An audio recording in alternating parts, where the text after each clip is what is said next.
afternoon. My name is Jennifer Sorrell, and I'm the Executive Director of the UCI Anti-Cancer Challenge. Thank you all so much for joining us. If you'd like to ask a question during today's session, please use the Q&A feature at the bottom of the screen. Next slide. And next slide, please. Our moderator today is Dr. Rick Van Etten.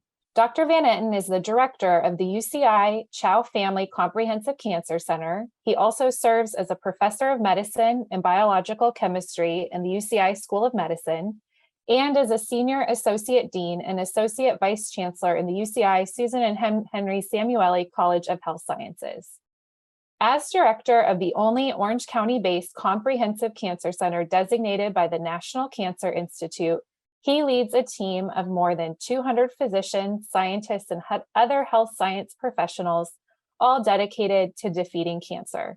He is a fellowship-trained hematologist and leukemia researcher who is regularly featured as a physician of excellence in Orange Coast Magazine and as a Castle Connolly top doctor in whose own blood cancer research has changed lives. You may also know Dr. Van Etten as the founder of the UCI Anti-Cancer Challenge, a ride, run, and walk to raise funds for promising cancer research. I'll now turn it over to Dr. Van Etten. Well, thank you very much, Jennifer. And I'd like to also welcome everybody that's participating today for what is certain to be a very interesting webinar on a very hot topic in cancer. Before I get there, I'd like to just give everybody a very brief overview of some of the most recent things that have been going on at UCI's Chow Family Comprehensive Cancer Center. If I could have the next slide. So I think many people, many of our guests already know these facts. We are a National Cancer Institute designated comprehensive cancer center, one of only 52 in the nation. And in that role, we serve as a vital resource for the residents of Orange County in the fight to alleviate the burden of cancer. We bring world-class research, prevention, and the most advanced clinical cancer care to provide the best possible care for cancer patients and their families. We provide the access to the largest number of cancer clinical trials available in the county. And these include early phase clinical trials that allow patients to have access to the very latest cancer treatments, drugs, devices before they're approved by the Food and Drug Administration. And I'm happy to report that our National Cancer Institute designation, which has to be renewed competitively frequently, was just renewed for an additional 5-year period. Next slide. I want to spend just a minute talking about just 2 of the new cancer programs that I think are really exciting that we brought forward. One is in hematopoietic stem cell transplant and cell therapy. So many of you may know that stem cell transplant in blood cancer is an important part of the therapy for many patients that have advanced or refractory cancers of the blood, including lymphoma, myeloma, and leukemia. And in May 2020, over 2 years ago now, we launched Orange County's only adult bone marrow transplant program. And the program has been growing very, very quickly. We're doing an annual number of transplants of about 50 patients per year. And tied into this is ongoing cell therapy treatments for cancer, which include the so-called CAR T cells and many other innovative approaches, including clinical trials, to help harness the power of the patient's immune system to attack cancer. Our program was accredited by FACT, the Foundation for Accreditation of Cell Therapy, which is the national body that accredits transplant programs. And we recently got Center of Excellence designation from CalOptima in California. So we're very, very excited about this program, which is led by Dr. Stefan Sharia, whose picture is over on the right. Next. The other area, among many, that we're really excited about is some new cancer imaging technology that we are bringing on board at UCI. It's a complicated technology that came actually from federal research at Lawrence Livermore Laboratories. But to summarize, it's a technology that allows us to image the human body, particularly cancers, at 100-fold resolution, with reducing at the same time the radiation dose by up to 100-fold. So this technology is basically paradigm shifting. It changes everything in cancer imaging, particularly in cancer screening applications. So, for example, many of you may know that we offer mammography, which is a breast X-ray for screening of breast cancer. But the current guidelines are to image women only starting usually at age 50 and then only every other year. One reason for those guidelines is that the radiation dose that comes with mammography can actually be harmful. This technology can completely change that paradigm and allow much broader screening for breast cancer and other difficult to detect cancers, including ovarian cancer and pancreatic cancer. So we're really excited about this new platform. Next. One of the things that we do as an NCI designated comprehensive cancer center is we have a major mission to alleviate the burden of cancer across Orange County, which is very socioeconomically and racially, ethnically diverse, as many of you know. One of those missions has to do with cancer prevention and cancer screening. So these two little maps here of Orange County are heat maps that show the prevalence rates, the frequency of screening for two major forms of cancer: cervical cancer on top in the green and colorectal cancer on bottom in the blue. And the lighter the color, the less the frequency of screening. And you can see that there's an area centered around Garden Grove, Fountain Valley, West Anaheim, which the rates are quite low, and they're way, way below what the federal government recommends for cancer screening. So to address this, next please. The Cancer Center developed a program called Advancing Cancer Care Together. And this is a partnership between UCI Health and the Cancer Center with several federally qualified health centers in Orange County. These are the centers supported by the federal government that help deliver care, including primary cancer care, to underserved and uninsured patients. Next slide, next. So this is a model where we coordinate the care and we embed patient navigators in these centers to help ensure that patients get access to the appropriate cancer screening. And it's a collaboration between UCI Health, between CalOptima, and it was funded in part by a grant from the Bristol-Myers Squibb Corporation. And we're very pleased that just after 2 years of this program, cancer screening rates have increased substantially at these federally qualified health centers. Next slide. We are really excited about what will be our new footprint in the southern part of Orange County. For any of you who have driven past the intersection of Campus Drive and Jamboree, you will have noticed a lot of construction going on there. And what's happening is we're building a new medical center right on the UC Irvine campus. And this is just a drone's eye view of that construction. This is actually out of date. This is a couple of weeks ago. There are 3 major sites going up here. The one that's furthest along is the one in the front. It's called the Center for Advanced Care, which will have urgent care, pediatrics, neurological care, gastrointestinal services, many other services. And that's going to open in early 2023. Down at the bottom will be a new cancer center building, which is going to open in late 2023. And that will be followed soon after by a specialty hospital. If you could hit the next slide, please. This is just an artist's conception of what our new cancer center building will look like.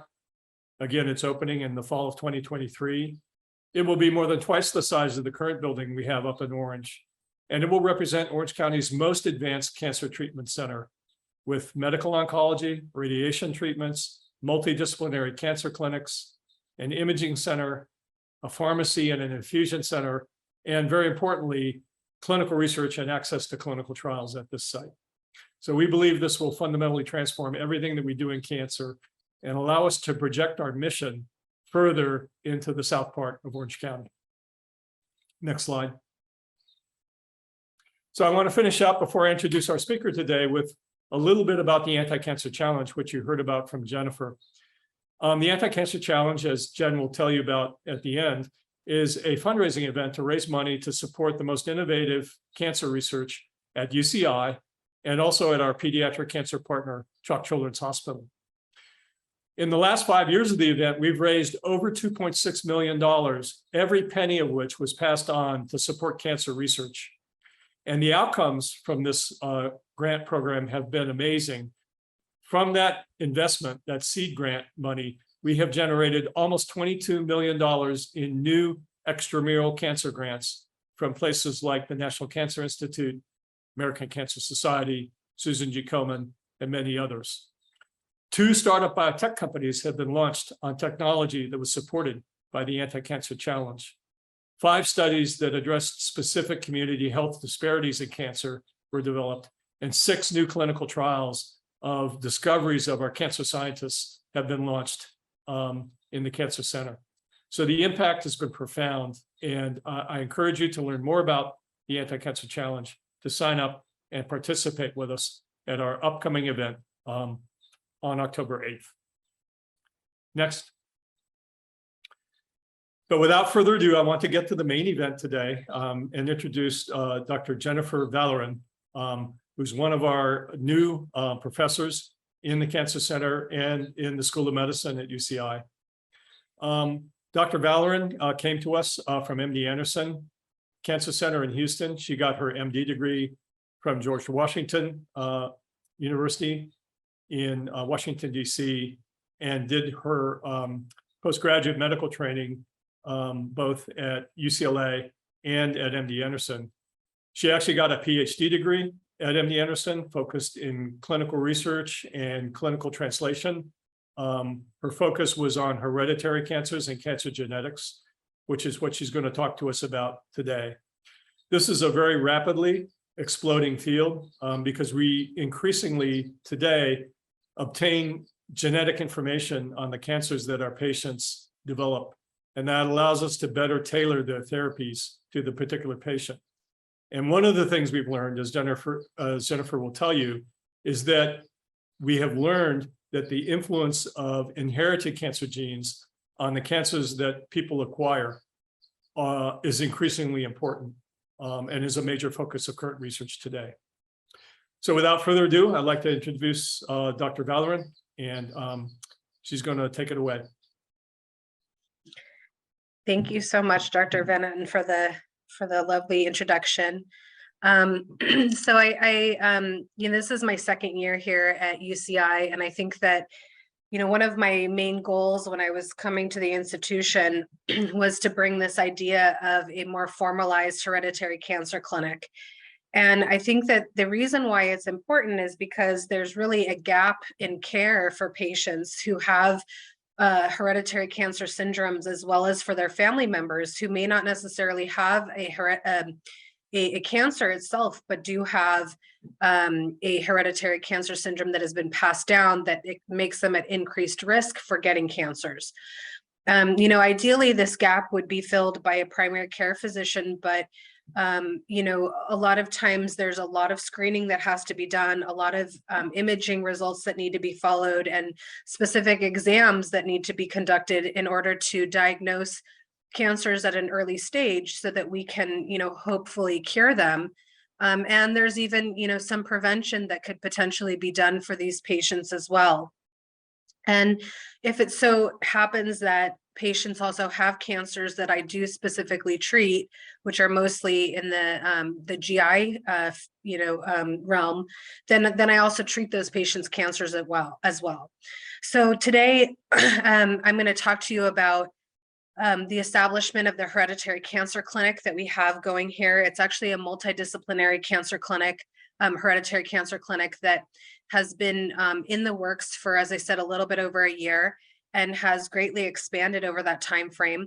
And we work in conjunction with the genetics clinic itself. So on Thursday mornings, I actually happen to sit with the geneticist. And so her and I discuss, difficult, complex cases.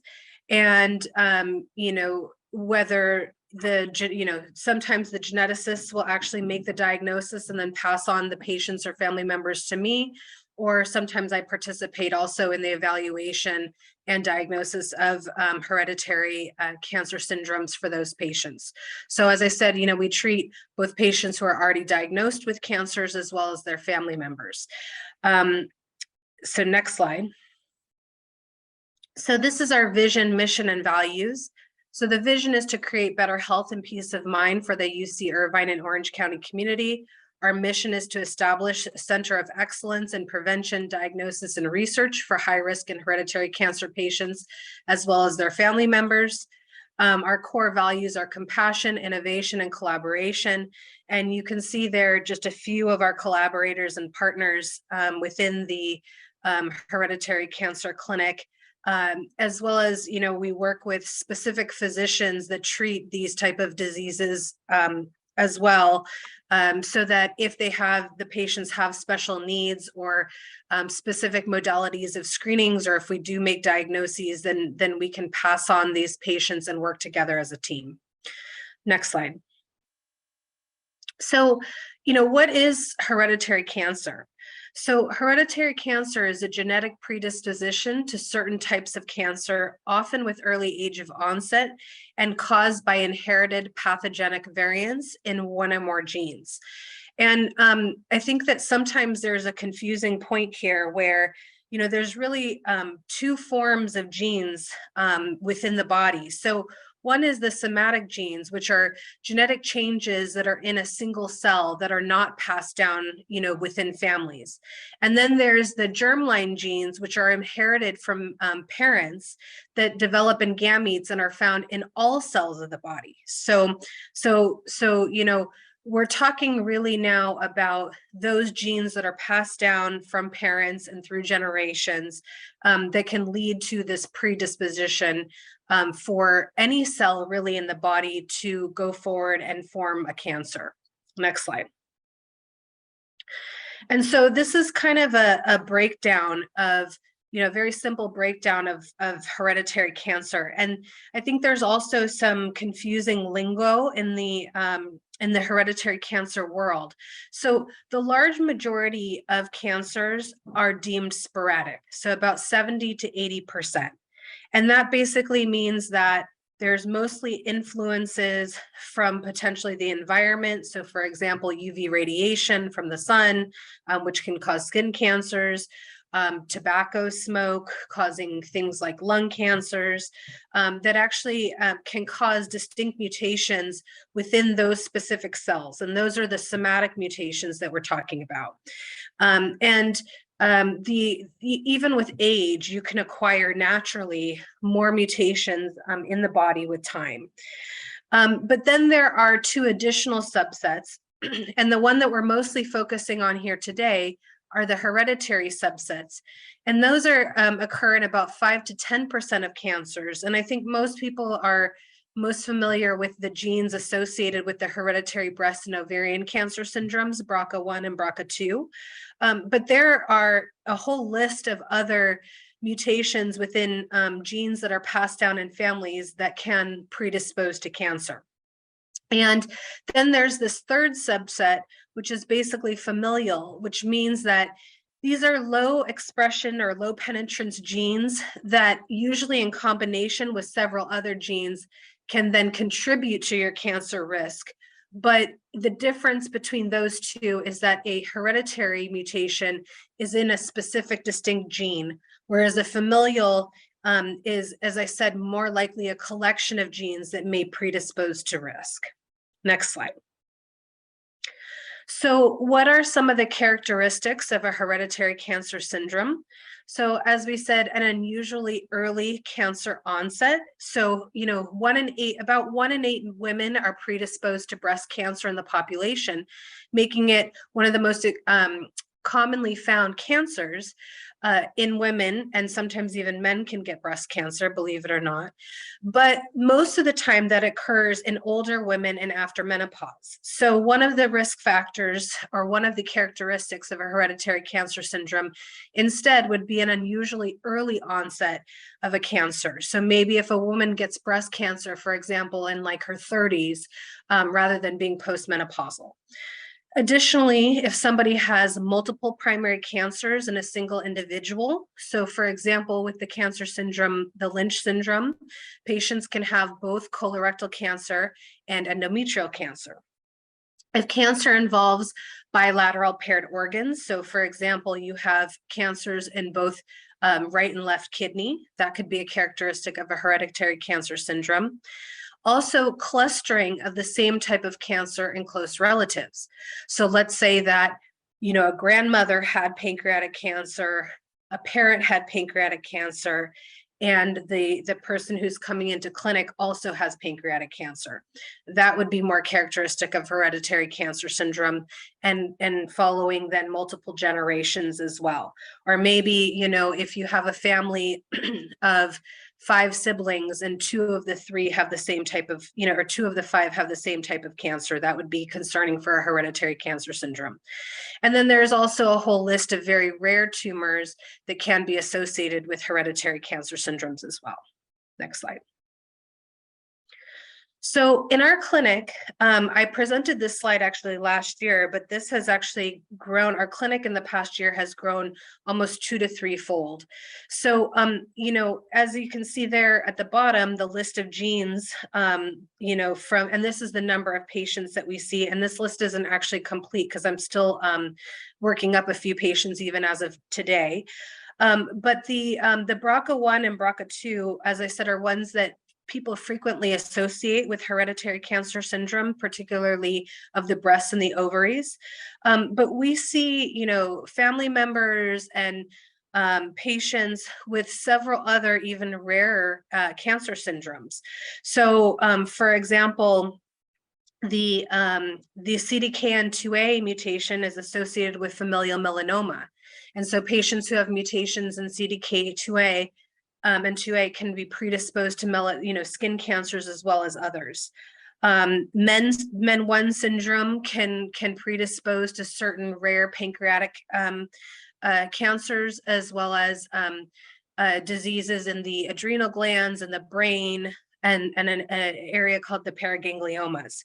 So, we see quite a bit of variety of hereditary cancer syndromes, and a lot of these times, so for example, the SDHB that you can see there with 3 patients, that's actually a family that I see. And the youngest family member was diagnosed with a cancer in her neck, and then subsequently her mother and aunt got diagnosed with the same cancer syndrome.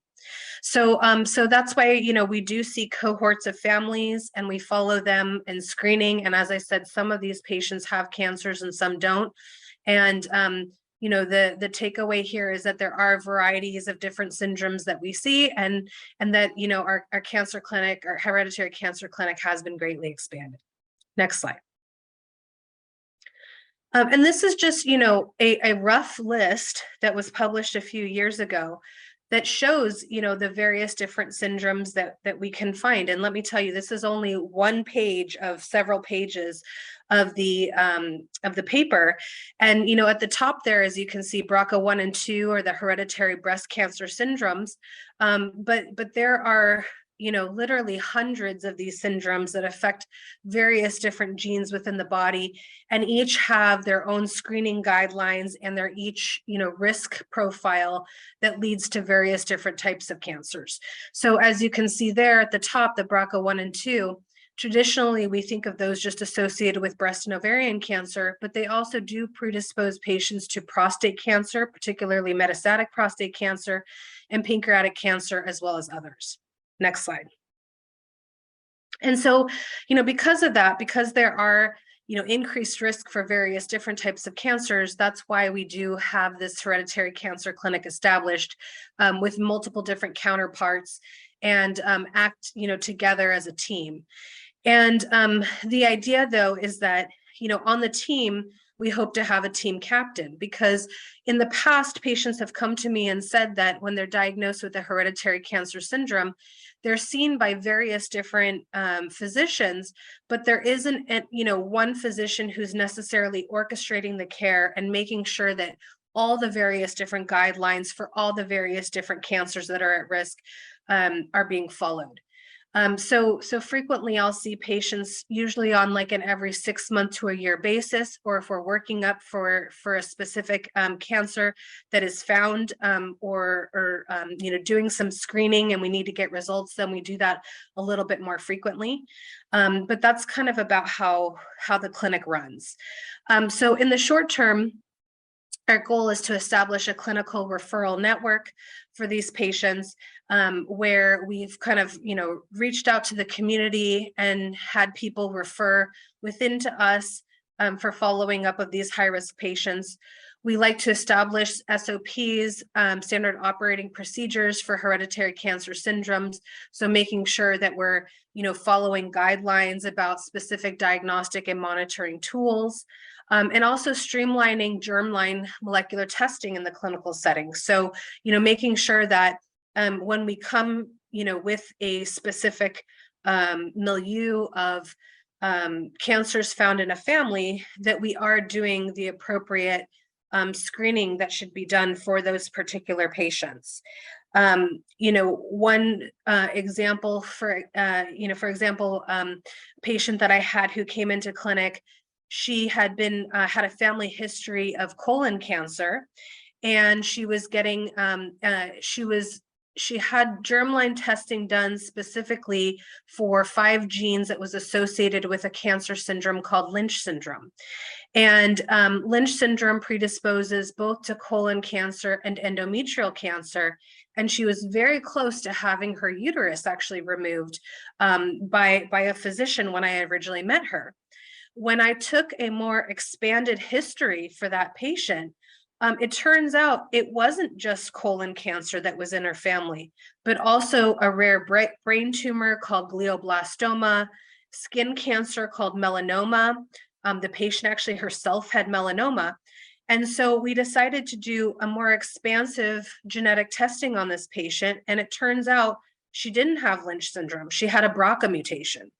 So, these are the conversations that we have together, particularly with the geneticists, and try to do more streamlined germline molecular testing together, so that even if, there is lack of clarity around the potential diagnosis, that we can hopefully figure these things out. So the long-term goal is to establish a center of excellence for hereditary cancer patients and their family, to develop center-specific clinical trials, so particularly investigator-initiated trials. And this past year, through one of our national cancer organizations, SWOG, we've actually opened a trial where we're looking at hereditary pancreatic cancer patients and the use of combined immunotherapy with a drug called a PARP inhibitor in order to treat these patients who have metastatic hereditary pancreatic cancer. And we hope to become a national leader and referral center for hereditary cancer patients in the US and even abroad. We hope to improve on outcomes research and early identification of hereditary cancer genetic carriers. And that's actually a project that I'm going to talk about in a minute that we're working on right now. And then ideally, we would like to get some grant support and support from the community in order to carry out some of these research projects. Next slide. So these are, just a few of the current projects in development and ongoing through the, that are being developed and ongoing through the Hereditary Cancer Center. So the first is the clinical trial that I was discussing, which is the use of a medication that's already been approved for pancreatic cancer, as well as a few other indications, breast cancer, for example, called olaparib and ovarian cancer. And this is what we call a PARP inhibitor, which plays on the fact that patients with a hereditary defect in BRCA have irregularities in DNA repair. And so we essentially do double targets using the olaparib gene. It's in combination now because currently the drug is approved in order to maintain patients with metastatic pancreatic cancer after receiving chemotherapy, to combine it actually with immunotherapy, because there has been more recent data to show that patients who have this form of hereditary cancer, pancreatic BRCA deficient pancreatic cancer, will respond also to immunotherapy. So we actually recruited our first patient to the trial maybe about a month or two ago, and I have a second patient who we're lining up for this trial as well. So we do, conduct, trials that I myself are the PI and with others in order to present some of these more novel therapies to patients who have hereditary cancers. The other thing that we're working on right now is the looking at our adherence to screening guidelines for specific types of cancer.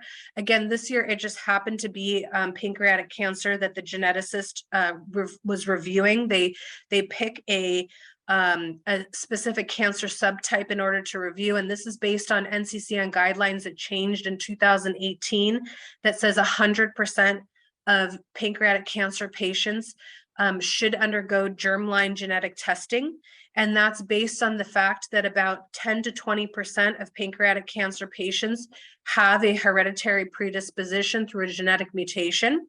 And I said here that this was submitted for the ASCO Quality Improvement National Conference, and I actually received an email this morning that it was accepted. So, so we're going to be presenting that at one of the American Society of Cancer organizations' national conferences, and we're actually working on the paper for that as well. Then also, along with my personal work from MD Anderson, I worked on the mechanisms of PARP inhibition in pancreatic cancer, because there's unfortunately a lot of resistance to PARP inhibitors, and this has also been seen in ovarian cancer, in small cell lung cancer, and prostate cancer. And so I'm actually currently working on an NIH grant in order to get funding to continue with this research. And then lastly, the other project that I'm going to talk to you a little bit more about actually has to do with identification of genomic signatures for homologous recombination deficiency, which is BRCA, in pancreatic cancer, as well as mismatch repair deficiency in microsatellite unstable colorectal cancer. And that's the Lynch syndrome that we talked about. And these are basically two different pathways involved in DNA repair. Next slide. So just to speak a little bit more about this project, it's actually really interesting and exciting. So I'm working with a co-investigator, Dr. Nicholas Panuzio, who is a PhD and assistant professor in the Division of Hem-Onc, but also in biological chemistry. So he is a principal investigator who runs a lab and has been my counterpart on the research side of things in order to get this project moving. So next slide. Oh, previous slide. So this is essentially where the real life patient application comes. I saw a patient in clinic who was a 41-year-old male. He had no past medical history and was recently diagnosed with colon cancer in his transverse colon. Imaging luckily was negative for metastatic disease. He underwent a right colectomy, which showed a 1.9 centimeter colon cancer with negative margins and no lymph nodes. And luckily, because it was found at an early stage, he did not require postoperative chemotherapy. He had a family history that was very strong for colon cancer. So his mother had some unclear type of cancer. They think it could have been in the abdomen, so potentially it was endometrial cancer, but not clear. He had a maternal uncle with colon cancer. And then he said that he could think of off the top of his head somewhere around 6 to 8 cousins on his mother's side, also with colon cancer. So if you remember with the discussion about hereditary cancers, what we think about when we relate to hereditary cancer syndromes and the risk there is a very young patient in his 40s, has several generations, and in those generations, the same type of cancer. Next slide. So this is just a example of what we saw on the staining. It's not the actual patient staining here, but essentially what we saw is that I told you previously that there are 5 genes that are actually associated with the hereditary cancer syndrome, Lynch syndrome. We routinely test for 4 of them using protein staining. And basically what this patient had, and not to get into too much of the nitty-gritty of it, but the two genes and the two proteins, MLH1 and PMS2, kind of interact together. So when you lose one, you lose the other. And so the brown staining that you can see in the top right and bottom left are the MSH2 and the MSH6, which are staining positive. But essentially, there's loss of the PMS2 in the bottom right because none of those cells are staining positive. And, essentially equivocal staining of MLH1, which really amounts to loss basically of MLH1. So based on the protein staining that we had of the patient's sample, he had loss of those proteins. Now, the one thing that I didn't mention about Lynch syndrome or about loss of the Lynch genes is that in colorectal cancer, which happens in about 300,000 people per year or so, somewhere around 15–20% of them will have loss of one of these proteins. Now, of that, of those patients, the 15–20%, only about somewhere around 2 to 5% is actually hereditary in nature. So remember, I had talked about at the beginning the difference between somatic and hereditary gene mutations. So in about maybe 15% of these patients, it's actually a change of loss that's only specific to the colon cancer cells and not necessarily a loss that occurs throughout the entire body. And the reason why that's important is because if the patient truly has a germline loss or changes in the DNA related to one of these 5 genes, they're not just only at risk for colon cancer, but they're also at risk for several other types of cancers as well. And as I mentioned before, those things include endometrial, for example, could be gastric cancer, sometimes even specific rare types of skin cancers. And today in clinic, actually, I'm running a clinic virtually today. I've seen 2 patients actually with Lynch syndrome just today. And so routinely what's done is that we get the protein staining, which is called the immunohistochemistry. But as I said, that doesn't differentiate whether this is actually a germline loss or a somatic loss, which is specific to the cancer cells themselves. And so then we did further mutation testing on this patient.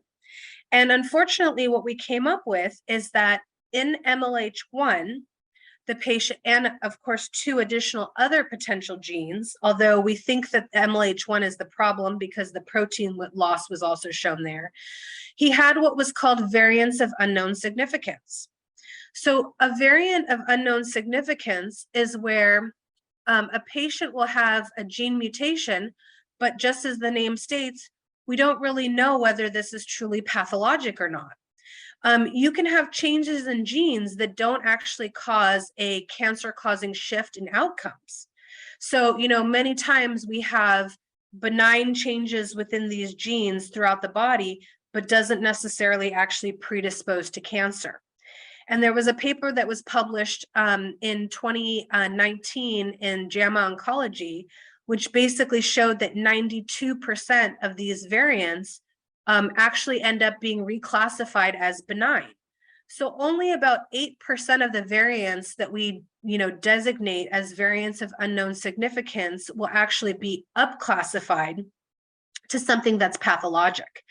And the only ways that we can confirm whether these variants are truly pathologic or not is if we, for example, find them in several families, the same exact mutation, not just the particular gene, but that actual point in the gene, or whether we can do laboratory studies and actually confirm with various different studies, for example, knocking out that specific point in the gene and then looking in the future whether it actually leads to cancer. Can we confirm those variants? So it's kind of an unknown box and requires a lot more further research in order to make the determination. Now, remember, in this patient, though, he had an extremely a very large depth of colon cancer within his family. And so our initial suspicion is extremely high that even though 92% of these will be reclassified as benign, this is likely a gene that is pathologic, or a mutation in the gene that is pathologic. And so that's basically where our project comes in. Next slide. So the problem. So germline DNA sequencing. So in order to actually look at the gene, the results that I had just shown you, which showed the variant of unknown significance, can take up to 3 to 4 weeks to get results. And this is a problem because in those patients that have Lynch syndrome that are metastatic, for example, where the cancer has spread outside the primary location, we actually use different drugs in order to treat those type of diseases. So, in this case, we actually use immunotherapy to treat those patients if it's needed. So as you can imagine, waiting an additional 3 to 4 weeks for an answer, it is not very beneficial. Additionally, the sequencing is usually done by a third party and can be very expensive to patients. We have to think about the cost of healthcare these days. And the third point there, sequencing costs can be hundreds and sometimes even thousands of dollars. Sequencing is usually done in panels. So as I said, you will check out those 5 genes specifically, or we could do a panel that, is more related to BRCA patients, but we may miss a diagnosis. So in the first patient example that I talked about, they had tested for the 5 Lynch syndrome genes. They were negative, but they still made the assumption that that's what the patient had. And I did more expanded testing and diagnosed the patient instead with a BRCA mutation. And then, as you can see on the last 2 problems there, sequencing may come up with these variants of unknown significance, and there is a need for confirmation. And the immunohistochemistry, or the protein staining that I showed you, oftentimes it'll give false negatives. So, we don't necessarily know whether the genes are truly lost, or they will not differentiate between germline or somatic disease. Next slide. So one of the solutions that we've come up with in order to address this is a technology called digital PCR, which is a commonly used laboratory method that we have adopted in order to assess DNA repair pathway specific patterns. And we are particularly looking at this for BRCA and microsatellite instability, which is Lynch. These assays are run just on blood samples, so we don't actually need tumor samples, because if it's a hereditary mutation, these mutations are found in blood cells. The turnaround time for the assay is 1 to 2 days rather than weeks. And the cost to run the assay, as far as we've been able to scale so far, is about $5. So instead of being, hundreds of dollars or potentially thousands of dollars, we've come up with an assay that takes about $5 per sample, and the turnaround time is 1 to 2 days. Now, keep in mind, this is, a pilot program that we're running right now. And so we're still pioneering the technology. But the idea is that right now what we're doing is we're starting off with patients who have known mutations and seeing if we can confirm the changes in the DNA patterns that we would expect based on those known mutations. And then we can use the assay to assess also for novel DNA damage mechanisms, so ones that have not really been identified in the literature that are typical, and also confirm the validity of these variants of unknown significance. So in the patient that I previously mentioned, I actually sent a sample of his blood through a protocol that we've put together for this project. And we're currently actually, confirming with the assay to see if we do see these mutation patterns that are associated with the MLH1 gene mutation that we expect is actually a true positive mutation and not just a variant. Next slide. So I'm not going to get into too much of the nitty gritty, but this technology was actually pioneered by Dr. Panuzio in a different subset of liquid tumors, actually. and looking at a different pattern of DNA mutations. So for a pattern called non-homologous end joining.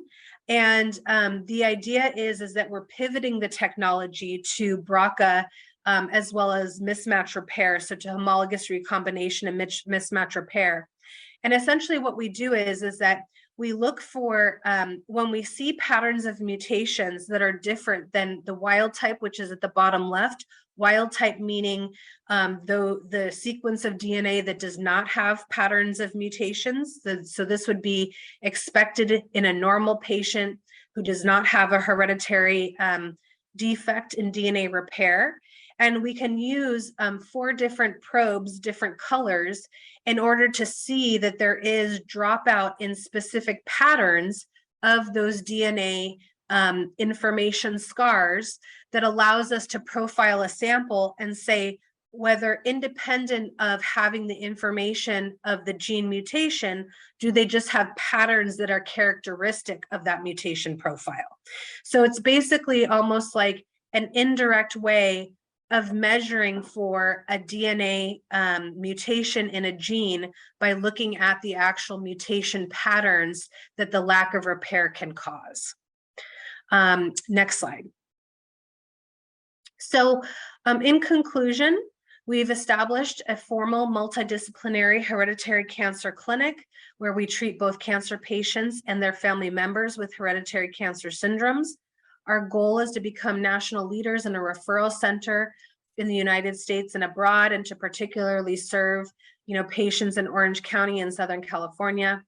As part of the center, we perform outcomes research in early identification of hereditary cancer genetic carriers and basic and clinical research to help bring novel technologies and therapeutics to patients.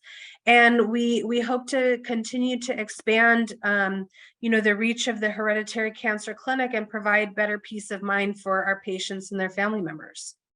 I think that's the end. Next slide. So this is how to reach me if you guys are interested, or have anybody that is at risk for hereditary cancers, or just would like some more information, and would also love to share more of my research with all of you, because that was just one small project that impacts several patients, and something that I'm really passionate about. So thank you very much. Any questions?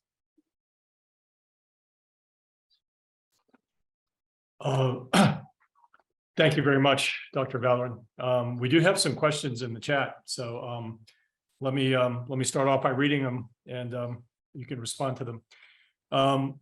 One question was, does everyone need to undergo genetic testing if you have cancer?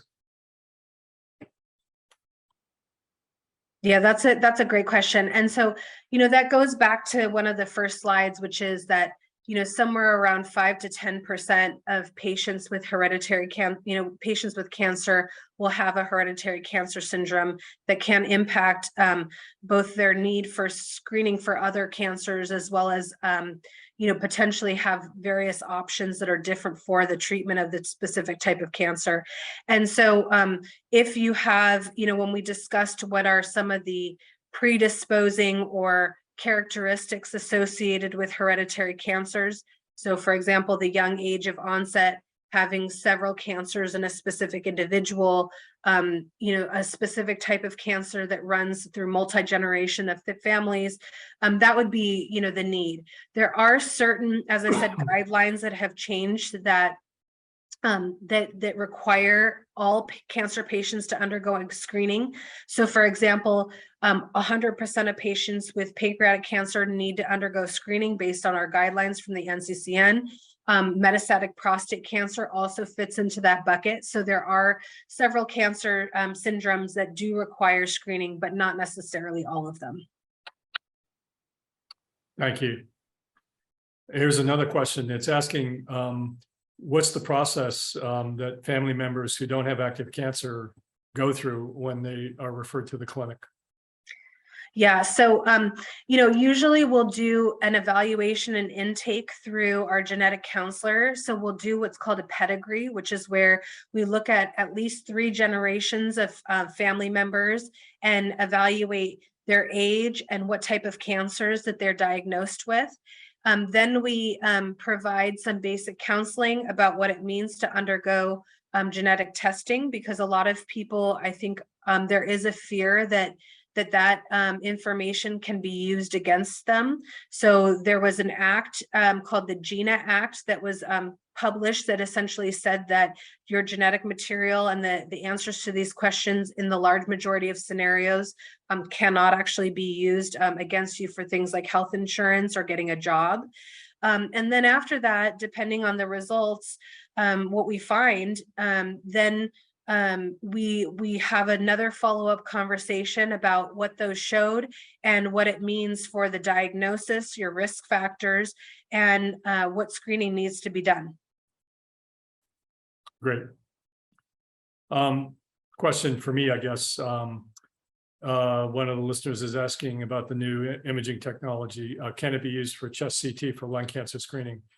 So yeah, indeed, I think the immediate applications where X-rays are used for screening are mammography, which I mentioned, and as the questioner mentioned, there's a low-dose CT scan screening for people who have a smoking history. Those programs are both active at UCI. This new technology could definitely impact that because it would reduce the dose and increase the resolution for that screening. I want to emphasize that this technology is in the preclinical stage, so it's really being tested on animal models of cancer. And we hope to move it into clinical trials in cancer screening sometime in the next 2 years. We have another question here. How do you or your colleagues determine whether to expand testing for other genes and panels? I imagine some physicians may not see the medical necessity in some cases, but it can make a difference for patient outcome. How do the experts in the field come up with the different gene panels? Yeah, that's actually a fantastic question, and leads to the first, patient that we had identified. So there are definitely specific cancers that fall into, I guess, buckets of types of hereditary cancer syndromes that are not necessarily as common as others. And so first of all, it's an evaluation and discussion between me and the genetic counselor of what are the most commonly associated cancers that would fit into the hereditary panels. I think the other thing is that when patients are seen by specific subspecialists, so for example, if you're seen by a gastroenterologist, they already have a predisposition or thought process towards a specific type of cancer syndrome that they'd be looking for. So I think having, a physician like me and also genetic counselor evaluate each of those patients on an individual basis and come up with what makes the most sense with a more broad outlook of these syndromes, I think is what it really takes in order to determine whether the panels are necessary. And I'll tell you that I do frequently send, through a company, a 77 gene panel, because it is more likely to cover the majority of the genes that we look for. But depending on the patient need, I definitely tailor that. But I think it just takes more of stepping back and realizing that there is an entire broad list of types of cancer syndromes that need to be assessed for, and that's when we usually expand the panels. So frequently, patient will come with only a few genes tested, and then we make the determination. Okay. Nina, one of our listeners, says she was contacted regarding a study, but there was no follow-up. Hard to tell, but is this related to any of the clinical trials that you were doing? And can one still get involved? It was something to do with DNA testing. So a little bit broad there. I don't know how. Yeah, maybe I don't know if it's possible to even get her information written down, and we can follow up. We had one study that was looking at, for example, mutations related to resistance to PARP inhibitors that ended up being closed by the company. I'm not sure if that was what it's relation to, but maybe we can even just follow up. Okay. John is asking, is there any work being done on what he calls MSS cancers? I think these are ones that are microsatellite unstable. Yeah. Can you talk a little bit about this? Yeah. Yeah. So, so essentially the MSS cancers are the rest of the bucket. So those that are not necessarily, associated with mutations within at least the Lynch family genes. And we actually have a wide variety of clinical trials available at the Cancer Center to address those that are MSS. So looking at other commonly associated mutations, for example, like BRCA, KRAS, which can actually be targeted. So we do have actually a plethora of research that's being done in the MSS field as well. Okay. Jeanette asks a little about liver cancer. Is the health of the liver the reason why cancer can be established? That's a good question. So there are the liver is an instrumental organ in the development of cancer, and because it is one of the things that can essentially it gets rid of what we call the toxins within the body, and then having dysfunction of the liver itself can actually predispose to certain particular cancer types. So for example, hepatocellular carcinoma, cholangiocarcinoma, which is actually the bile ducts related to the cancer. We don't know what the play is necessarily between the genes, the liver itself and other additional cancers, although there is some research that's being done in that arena, but of course the liver is a very important organ as far as I said, eliminating specific cancers or toxins or chemicals in the body that probably do play a part, and then as I said specifically can increase the risk of liver specific cancers as well. And I think we'll take one more question and then we'll finish up with about the Anti-Cancer Challenge. But this question is about experimental gene therapies. And I guess in this context are there efforts to, treat people who have these inherited cancer syndromes with gene therapy? Yeah, so I mean, that's actually a more broader question that I think that, people, I think that there is in general, because there's various different ways that we can perform, gene therapy. So, gene therapy, for example, can be delivered with viruses. So, you have a patient who has a dysfunctioning gene and you can put in the functional copy that a virus or even sometimes even a bacteria can be injected in order to replicate the function of that gene within the body and make up for the loss of that gene that's inherited. So there are many various different types of experimental gene therapies. Could also be done, for example, through stem cell transplant. For example, patients, one of the things that we're working on with our stem cell transplant department is patients who have defects in genes that cause sickle cell. So you can then reinstitute the genes and the function there. So I think that there's various different mechanisms that we institute gene therapy. Most of it is not really prime time at this point, but it is something that's being explored. Okay. I'm going to end our questions there. If there are additional questions, we can respond to them in writing and on the website together with the video of this presentation. But let me just finish up. Thank you very much, Dr. Valloren, and let me turn it over now to Jennifer Sorrell, the Executive Director of the Anti-Cancer Challenge. Thank you. Thank you so much, Dr. Valloren and Dr. Van Etten. So in closing, if you haven't yet already, we invite you to join the 2022 UCI Anti-Cancer Challenge, which is our annual peer-to-peer fundraising event where participants sign up to ride, run, walk, or volunteer and raise money for cancer research. We do work with corporate partners to underwrite the cost of the event, so 100% of the proceeds go directly to cancer research at UCI's Chow Family Comprehensive Cancer Center and our pediatric research affiliate, CHOC Children's. We've had 9,300 participants sign up since 2017, raised more than $2.6 million for cancer research. Next slide, please. We're very excited to announce the 6th annual Anti-Cancer Challenge will take place on Saturday, October 8th at UCI's Aldrich Park. It will be a hybrid event with opportunities to participate in person and virtually. Our in-person challenge day will include a 5K and 10K run walk, 14, 35, 60, and 100-mile bike routes, entertainment, a family-friendly festival, and awards. And we're continuing on with our educational webinar series each month featuring renowned faculty like those who presented to you today. Next slide, please. So we do hope that you'll consider starting, joining, or supporting a team, and all proceeds, again, support promising pilot studies and early phase clinical trials that can help prevent, treat, and cure cancers. Next slide. And please join us next month on Thursday, August 25th from 1 to 2 p.m. for a webinar on integrative approaches to cancer prevention and pain management. Next slide. And if you'd like to sign up to receive webinar reminders and Anti-Cancer Challenge news, please scan the QR code on the screen or visit the website listed. So again,